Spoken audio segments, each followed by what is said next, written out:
इस अध्याय में अर्जुन श्री कृष्ण से दोहराता है कि वह अपनी वर्तमान स्थिति का सामना करने में असमर्थ है, जहां उसे अपने बड़ों और शिक्षकों को मारना है। वह इस तरह के युद्ध में भाग लेने से इनकार कर देता है और श्री कृष्ण से अनुरोध करता है कि वे उसके आध्यात्मिक गुरु बने और उसे कर्म के उचित मार्ग पर मार्गदर्शन करें। तब परमपिता परमेश्वर अर्जुन को दिव्य ज्ञान देना शुरू करते हैं। वह आत्मा की अमर प्रकृति से शुरू करते हैं, जो शाश्वत और अविनाशी है। मृत्यु केवल भौतिक शरीर को नष्ट करती है, लेकिन आत्मा अपनी यात्रा जारी रखती है। जिस तरह एक व्यक्ति अपने पुराने कपड़े त्याग देता है और नए कपड़े पहनता है, उसी तरह आत्मा एक जन्म से दूसरे जन्म में शरीर बदलती रहती है। भगवान अर्जुन को याद दिलाते हैं कि एक योद्धा के रूप में उनका सामाजिक दायित्व धर्म की रक्षा के लिए लड़ना है। वे समझाते हैं कि अपने सामाजिक कर्तव्य का पालन करना एक पुण्य कार्य है जो उसे स्वर्ग तक ले जा सकता है, जबकि लापरवाही केवल बदनामी और अपमान की ओर ले जाती है। पहले तो श्री कृष्ण सांसारिक स्तर पर अर्जुन को प्रेरित करने का प्रयास करते हैं। फिर वे और गहराई में जाकर अर्जुन को कर्म का विज्ञान समझाना शुरू करते हैं। वे अर्जुन से कहते हैं कि वह अपने कर्मों को उनके फलों की आसक्ति के बिना करे। फल की इच्छा के बिना काम करने के इस विज्ञान को बुद्धि योग या बुद्धि योग कहते हैं। वे आगे सलाह देते हैं कि कर्म से मिलने वाले फल की इच्छा को नियंत्रित करने के लिए बुद्धि का उपयोग किया जाना चाहिए। इस तरह के इरादे से काम करने से बंधन बनाने वाले कर्म बंधन तोड़ने वाले कर्मों में बदल जाते हैं और दुखों से परे की स्थिति प्राप्त की जा सकती है। अर्जुन उन लोगों के बारे में अधिक जानने के लिए उत्सुक है जो दिव्य चेतना में स्थित हैं। इसलिए श्री कृष्ण बताते हैं कि कैसे पारलौकिकता प्राप्त व्यक्ति आसक्ति, भय और क्रोध से मुक्त होते हैं। वे हर परिस्थिति में अविचल और संतुलित रहते हैं। अपनी इंद्रियों को वश में करके वे अपने मन को हमेशा भगवान में लीन रखते हैं। वे मन के क्लेशों की प्रगति के बारे में भी बताते हैं, जैसे कि लोभ, क्रोध, वासना आदि, और सलाह देते हैं कि इन पर कैसे विजय पाई जा सकती है। संजय ने कहा, अर्जुन को दया से अभिभूत उसके मन में शोक छा गया तथा उसकी आंखों में आंसू भर आए। तब श्री कृष्ण ने ये शब्द कहे। भगवान ने कहा, हे अर्जुन, इस संकट की घड़ी में यह मोह तुम्हें कैसे जकड़ गया है? ये किसी भी सम्माननीय व्यक्ति को शोभा नहीं देता। यह उच्च लोकों की ओर नहीं, बल्कि अपमान की ओर ले जाता है। हे पार्थ, इस अपरुषत्व के आगे झुकना तुम्हें शोभा नहीं देता। हे शत्रुओं को पराजित करने वाले, हृदय की ऐसी क्षुद्र दुर्बलता को त्याग कर उठो। अर्जुन ने कहा, हे मधुसूदन, मैं युद्ध में भीष्म और द्रोणाचार्य जैसे पुरुषों पर बाण कैसे चला सकता हूँ, जो मेरे पूजनीय हैं। इन महानुभावों को, जो मेरे गुरु हैं, मारकर जीवन का आनंद लेने की अपेक्षा इस संसार में भीख मांगकर जीना बेहतर होगा। यदि हम उन्हें मार देंगे तो हमारे द्वारा भोगी गई संपत्ति और सुख सुविधाएं रक्त से सने होंगे। हम ये भी नहीं जानते कि इस युद्ध का कौन सा परिणाम हमारे लिए बेहतर है, उन पर विजय पाना या उनसे पराजित होना। उन्हें मार डालने के बाद भी हम जीवित रहने की इच्छा नहीं करेंगे। फिर भी वे धृतराष्ट्र के पुत्रों का पक्ष लेकर युद्धभूमि में हमारे सामने खड़े हैं। मैं अपने कर्तव्य के प्रति असमंजस में हूं तथा चिंता और कायरता से घिरा हुआ हूं। मैं आपका शिष्य हूं तथा आपके प्रति समर्पित हूं। कृपया मुझे निश्चित रूप से बताएं कि मेरे लिए क्या सर्वोत्तम है। मैं अपनी इंद्रियों को सुखा देने वाले इस दुख को दूर करने का कोई उपाय नहीं खोज पा रहा हूं। चाहे मैं पृथ्वी पर एक समृद्ध और अद्वितीय राज्य जीत लूं या स्वर्ग के देवताओं के समान प्रभुता प्राप्त कर लूं, तो भी मैं इस दुख को दूर करने में असमर्थ हो जाऊंगा। संजय ने कहा, शत्रुओं को दंडित करने वाले गुडाकेश ने ऐसा कहकर ऋषिकेश से कहा, गोविंद, मैं युद्ध नहीं करूंगा, और चुप हो गए।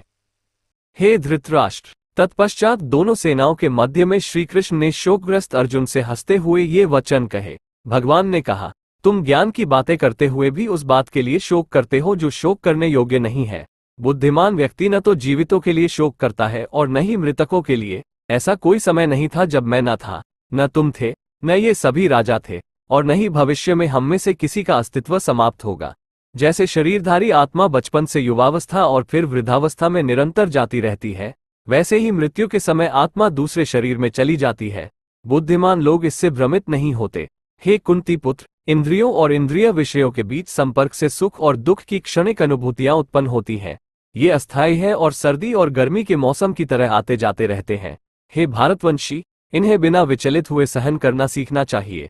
हे अर्जुन, जो पुरुष सुख दुख से प्रभावित नहीं होता तथा दोनों में स्थिर रहता है, वह मोक्ष का अधिकारी होता है। क्षणभंगुर की कोई स्थिरता नहीं है और शाश्वत की कोई समाप्ति नहीं है। सत्य के दृष्टाओं ने दोनों की प्रकृति का अध्ययन करने के बाद ये बात देखी और निष्कर्ष निकाला है। जो संपूर्ण शरीर में व्याप्त है, उसे अविनाशी जानो। अविनाशी आत्मा का नाश कोई नहीं कर सकता, केवल भौतिक शरीर ही नाशवान है। उसके भीतर स्थित आत्मा अविनाशी, अपरिमेय और शाश्वत है। इसलिए हे भारतवंशी, युद्ध करो।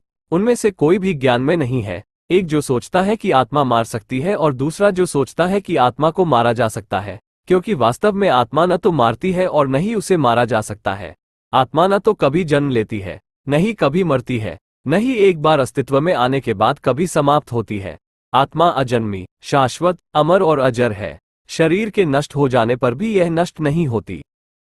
हे पार्थ, जो व्यक्ति आत्मा को अविनाशी, नित्य, अजन्मा और अपरिवर्तनीय जानता है, वह कैसे किसी को मार सकता है या किसी को मरवा सकता है? जैसे मनुष्य पुराने वस्त्र त्याग कर नए वस्त्र धारण करता है, वैसे ही मृत्यु के समय आत्मा अपने पुराने शरीर को त्याग कर नए शरीर में प्रवेश करती है। आत्मा को न तो शस्त्र काट सकते हैं, न अग्नि जला सकती है। आत्मा को न जल भिगो सकता है, न वायु सुखा सकती है। आत्मा अविनाशी और अविनाशी है, इसे न तो भिगोया जा सकता है और न ही सुखाया जा सकता है। यह शाश्वत है, सभी स्थानों में व्याप्त है, अपरिवर्तनीय है और आदिम है। आत्मा को अदृश्य, अचिंत्य और अपरिवर्तनीय कहा गया है। ऐसा जानकर तुम्हें शरीर के लिए शोक नहीं करना चाहिए। हे महाबाहु अर्जुन, यदि तुम ऐसा सोचते हो कि आत्मा निरंतर जन्म मरण में रहती है, तो भी तुम्हें इस प्रकार शोक नहीं करना चाहिए। जो जन्म ले चुका है उसकी मृत्यु निश्चित है और जो मर गया है उसका पुनर्जन्म अवश्यंभावी है। इसलिए जो अवश्यंभावी है उस पर शोक नहीं करना चाहिए। हे भारतवंशी, सभी प्राणी जन्म से पहले अव्यक्त हैं, जीवन में प्रकट हैं और मृत्यु पर पुनः अव्यक्त हैं। तो फिर शोक क्यों करें? कुछ लोग आत्मा को अद्भुत देखते हैं, कुछ लोग उसका वर्णन अद्भुत करते हैं, कुछ लोग आत्मा के विषय में अद्भुत सुनते हैं, जबकि अन्य लोग सुनकर भी उसे समझ नहीं पाते। हे अर्जुन, इस शरीर में निवास करने वाली आत्मा अमर है, इसलिए तुम्हें किसी के लिए शोक नहीं करना चाहिए। इसके अलावा एक योद्धा के रूप में अपने कर्तव्य को समझते हुए तुम्हें विचलित नहीं होना चाहिए। वास्तव में एक योद्धा के लिए धर्म की रक्षा के लिए लड़ने से बेहतर कोई काम नहीं है। हे पार्थ, वे योद्धा धन्य हैं जिन्हें धर्म की रक्षा के ऐसे अवसर अनायास ही प्राप्त हो जाते हैं तथा उनके लिए दिव्य लोकों का मार्ग खुल जाता है। तथापि यदि आप अपने सामाजिक कर्तव्य और प्रतिष्ठा को त्याग कर इस धर्मयुद्ध को लड़ने से इनकार करते हैं, तो आप निश्चित रूप से पाप के भागी बनेंगे। लोग तुम्हें काया और भगोड़ा कहेंगे। एक इज्जतदार इंसान के लिए बदनामी मौत से भी बदतर है। जो महान सेनापति तुम्हारा बहुत सम्मान करते हैं, वे सोचेंगे कि तुम युद्धभूमि से डरकर भाग गए हो, और इस प्रकार वे तुम्हारे प्रति अपना सम्मान खो देंगे। तुम्हारे शत्रु तुम्हें बदनाम करेंगे और बुरे शब्दों से अपमानित करेंगे, तुम्हारी शक्ति का अपमान करेंगे। अफसोस, इससे ज्यादा दर्दनाक और क्या हो सकता है? यदि तुम युद्ध करोगे तो या तो युद्ध भूमि में मारे जाओगे और स्वर्गलोक जाओगे, या फिर विजय प्राप्त कर पृथ्वी पर राज्य भोगोगे। इसलिए हे कुंती पुत्र, दृढ़ निश्चय के साथ उठो और युद्ध के लिए तैयार हो जाओ। सुख दुख, हानि लाभ, जय पराजय को समान मानकर कर्तव्य के लिए युद्ध करो।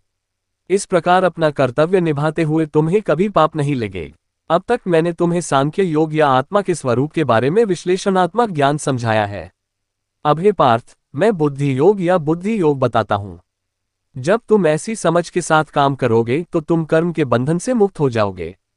इस चेतना की स्थिति में काम करने से कोई हानि या प्रतिकूल परिणाम नहीं होता, तथा थोड़ा सा प्रयास भी व्यक्ति को बड़े खतरे से बचा लेता है। हे कौरवों, इस मार्ग पर चलने वाले लोगों की बुद्धि दृढ़ होती है और उनका लक्ष्य एकाग्र होता है, किंतु जो लोग अनिश्चय में रहते हैं उनकी बुद्धि अनेक शाखाओं वाली होती है।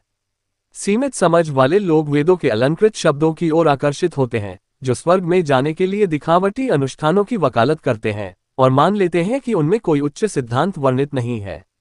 वे वेदों के केवल उन्हीं भागों का महिमामंडन करते हैं जो उनकी इंद्रियों को प्रसन्न करते हैं, और उच्च जन्म, ऐश्वर्य, कामोपभोग और स्वर्ग में जाने के लिए आडंबरपूर्ण अनुष्ठान करते हैं। सांसारिक सुखों में अपने मन की गहरी आसक्ति तथा ऐसी चीजों से भ्रमित बुद्धि के कारण वे ईश्वर के मार्ग पर सफलता के लिए दृढ़ निश्चय रखने में असमर्थ होते हैं। हे अर्जुन, वेदों में प्रकृति के 3 गुणों का वर्णन है। तीनों गुणों से ऊपर उठकर शुद्ध आध्यात्मिक चेतना की स्थिति में पहुंचो। द्वैत से मुक्त होकर, सत्य में स्थिर होकर, भौतिक लाभ और सुरक्षा की चिंता किए बिना स्वयं में स्थित हो जाओ। जो प्रयोजन एक छोटे से कुएं से पूरा होता है, वही प्रयोजन एक बड़े सरोवर से भी पूरा हो जाता है। इसी प्रकार जो परम सत्य को जान लेता है, वह सभी वेदों का प्रयोजन भी पूरा कर लेता है। तुम्हें अपने निर्धारित कर्तव्यों का पालन करने का अधिकार है, लेकिन तुम अपने कर्मों के फल के हकदार नहीं हो। अपने आप को कभी भी अपने कर्मों के परिणामों का कारण मत समझो, न ही अकर्मण्यता में आसक्त रहो। हे अर्जुन, तू सिद्धि और असिद्धि की आसक्ति को त्याग कर अपने कर्तव्य पालन में दृढ़ रह। ऐसी समता को योग कहते हैं। हे अर्जुन, तुम दिव्य ज्ञान और अंतर्दृष्टि की शरण में जाओ और फल की इच्छा वाले कर्मों को त्याग दो, क्योंकि वे दिव्य ज्ञान में स्थित बुद्धि से किए गए कर्मों से हीन हैं। जो लोग अपने कर्मों का फल भोगना चाहते हैं वे कृपण हैं। जो व्यक्ति विवेकपूर्वक आसक्ति रहित होकर कर्म के विज्ञान का अभ्यास करता है, वह इसी जीवन में अच्छे और बुरे दोनों प्रकार के कर्मों से छुटकारा पा सकता है। इसलिए योग के लिए प्रयास करो, जो कुशलता से उचित चेतना में काम करने की कला है। समबुद्धि वाले बुद्धिमान लोग कर्मों के फलों की आसक्ति को त्याग देते हैं, जो उन्हें जीवन मरण के चक्र में बांधते हैं। ऐसी चेतना में कार्य करते हुए वे सभी दुखों से परे की स्थिति को प्राप्त करते हैं। जब तुम्हारी बुद्धि मोहरूपी दलदल को पार कर जाएगी, तब तुम जो सुना है और जो सुनने को बाकी है, इस लोक और परलोक के भोगों के विषय में उसके प्रति उदासीनता प्राप्त कर लोगे। जब तुम्हारी बुद्धि वेदों के सकौम भागों से मोहित होना बंद कर देगी और दिव्य चेतना में स्थिर रहेगी, तब तुम पूर्ण योग की अवस्था को प्राप्त करोगे। अर्जुन ने कहा, हे केशव, जो व्यक्ति दिव्य चेतना में स्थित है, उसका स्वभाव कैसा होता है? एक आत्मज्ञानी व्यक्ति कैसे बात करता है? वह कैसे बैठता है? वह कैसे चलता है? भगवान ने कहा, हे पार्थ, जब कोई व्यक्ति मन को पीड़ा देने वाली इंद्रियों की समस्त स्वार्थपूर्ण इच्छाओं तथा तृष्णाओं को त्याग देता है तथा आत्म साक्षात्कार में संतुष्ट हो जाता है, तो ऐसा व्यक्ति दिव्य स्थिति में स्थित कहा जाता है। जिसका मन दुख में भी अविचल रहता है, जो सुख की लालसा नहीं करता तथा जो आसक्ति, भय और क्रोध से मुक्त रहता है, उसे स्थिर बुद्धि वाला ऋषि कहा जाता है। जो सभी परिस्थितियों में अनासक्त रहता है तथा न तो सौभाग्य से प्रसन्न होता है, न ही क्लेश से निराश होता है, वह पूर्ण ज्ञान वाला मुनि है। जो मनुष्य अपनी इंद्रियों को उनके विषयों से उसी प्रकार हटा लेता है, जैसे कछुआ अपने अंगों को अपने खोल में समेट लेता है, वह दिव्य ज्ञान में स्थित हो जाता है। साधक अपनी इंद्रियों को भोगों से रोक तो लेते हैं, किंतु इंद्रिय विषयों के प्रति उनकी रुचि बनी रहती है। तथापि जो लोग परब्रह्म को प्राप्त कर लेते हैं, उनकी यह रुचि भी समाप्त हो जाती है। हे कुंती पुत्र, इंद्रियां इतनी बलवान और अशांत हैं कि वे संयमी विवेकवान पुरुष के मन को भी बलपूर्वक हर लेती हैं। वे पूर्ण ज्ञान में स्थित हैं, जो अपनी इंद्रियों को वश में रखते हैं और अपने मन को सदैव मुझ में लीन रखते हैं। इंद्रियों के विषयों का चिंतन करते समय उनमें आसक्ति उत्पन्न होती है। आसक्ति से कामना उत्पन्न होती है और कामना से क्रोध उत्पन्न होता है। क्रोध के कारण निर्णय लेने की क्षमता धूमिल हो जाती है, जिसके परिणामस्वरूप स्मृति भ्रमित हो जाती है। जब स्मृति भ्रमित होती है तो बुद्धि नष्ट हो जाती है, और जब बुद्धि नष्ट हो जाती है तो व्यक्ति बर्बाद हो जाता है। परंतु जो मनुष्य मन को वश में रखता है तथा इंद्रिय विषयों का उपयोग करते हुए भी राग द्वेष से मुक्त रहता है, वह भगवान की कृपा प्राप्त करता है। ईश्वरीय कृपा से वह शांति प्राप्त होती है जिसमें सभी दुख समाप्त हो जाते हैं, तथा ऐसे शांतचित्त व्यक्ति की बुद्धि शीघ्र ही ईश्वर में दृढ़ रूप से स्थापित हो जाती है।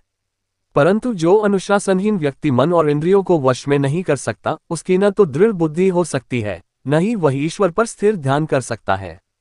जो व्यक्ति मन को ईश्वर से एक नहीं कर पाता, उसे शांति नहीं मिलती, और जो शांति से रहित है, वह सुखी कैसे हो सकता है? जिस प्रकार तेज हवा नाव को पानी में उसके निर्धारित मार्ग से हटा देती है, उसी प्रकार मन जिस इंद्रिय पर केंद्रित होता है, वह भी बुद्धि को भटका सकती है। अतः हे महाबाहु अर्जुन, जिसने इंद्रियों को उनके विषयों से रोक रखा है, वह दिव्य ज्ञान में दृढ़तापूर्वक स्थित है। जिसे सभी प्राणी दिन समझते हैं, वह बुद्धिमानों के लिए अज्ञान की रात्रि है, और जिसे सभी प्राणी रात्रि समझते हैं, वह आत्मचिंतनशील ऋषि के लिए दिन है। जिस प्रकार नदियों के जल के निरंतर प्रवाह से समुद्र अविचलित रहता है, उसी प्रकार जो ऋषि अपने चारों ओर वांछित वस्तुओं के प्रवाह के बावजूद अविचल रहता है, वह शांति प्राप्त करता है, न कि वह व्यक्ति जो इच्छाओं को संतुष्ट करने का प्रयास करता है।